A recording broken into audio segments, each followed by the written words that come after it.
I had just finished a long shift, pulled into my street, and there it was again. A huge black SUV parked right across my driveway like it owned the place.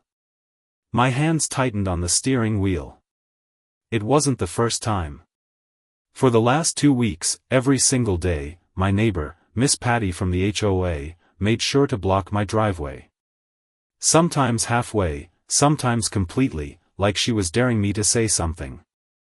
That evening, I sat in my truck for a minute, heart thudding because deep down I knew she was watching. And right on cue, I saw her step onto her porch, arms crossed, fake smile plastered on her face. "Maybe you should park somewhere else if you can't handle it," she called out loud enough for the whole street to hear. My blood boiled, but I forced a calm smile, gave her a little wave, and backed my truck into a tight spot across the street. I wasn't going to give her the satisfaction. Not yet. But what Patty didn't know, what no one on this street knew, was that I wasn't just some random guy she could push around. I had a little history she wasn't ready for.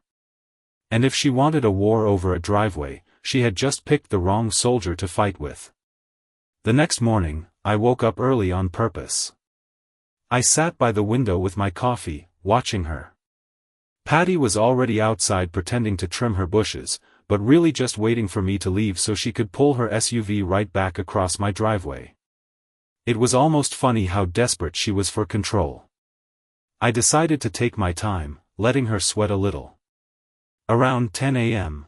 I finally stepped outside. The moment she saw me, she rushed toward her car, keys jingling like she was about to win a prize. She shouted across the lawn, "Remember, no parking violations in this neighborhood. HOA rules."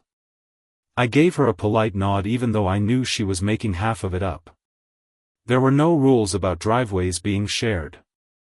I checked twice, but Patty liked to pretend she was queen around here. As soon as I backed my truck out, she swooped in, parking that beast of a car exactly where she wanted, blocking my driveway again. Only this time, she put a little orange sticker on my mailbox. It said "Notice of Non-Compliance." I stared at it, stunned for a second, then chuckled under my breath. She really thought a homemade sticker was going to scare me. I peeled it off slowly, folded it in half, and tucked it in my pocket, let her think she won this round. What she didn't know was that by the end of this week, she was going to wish she had just stayed on her porch.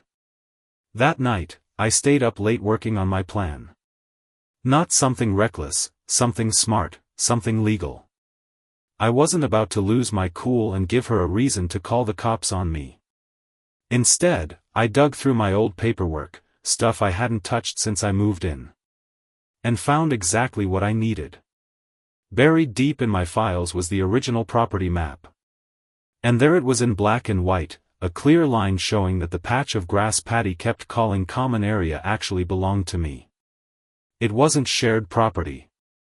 It wasn't HOA controlled. It was mine legally. I laughed under my breath, shaking my head. All this time, she had been harassing me over a driveway she had no right to touch.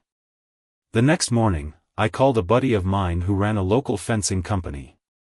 We set it up fast. No fancy announcements, no warnings, just action.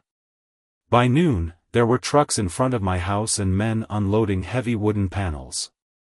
Patty stormed over the second she saw them. Her face was already turning red. "What do you think you're doing? You can't just put up a fence without HOA approval," she screeched, waving a clipboard in the air like it was a weapon. I stayed calm, handed her a copy of the land survey, and said, "Actually, I can." She snatched the papers out of my hand, scanned them, and her mouth twisted like she had just bitten into a lemon. She had no comeback, no fake rules to hide behind. She backed away slowly, muttering something under her breath. I turned back to the workers, smiling wide for the first time in weeks. This was just the beginning. Patty had no idea how much worse it was about to get for her.